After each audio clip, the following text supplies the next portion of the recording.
ফাঁসির মঞ্চ থেকে। কবি রুদ্র মোহাম্মদ শহীদুল্লাহ।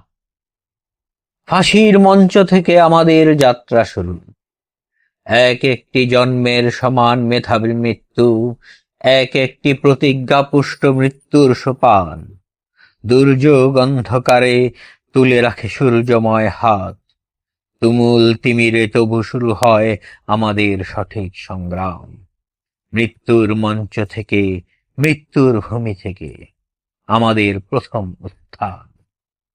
যাকে তুমি মৃত্যু বলো, যাকে তুমি বলো শেষ সমূল পতন, আমি তার গভীর লুকানো বিশ্বাসী বারুদের চোখ দেখে বলি, এই সব মৃত্যু কোনো শেষ নয়, কোনো বিনাশ পতন নয়।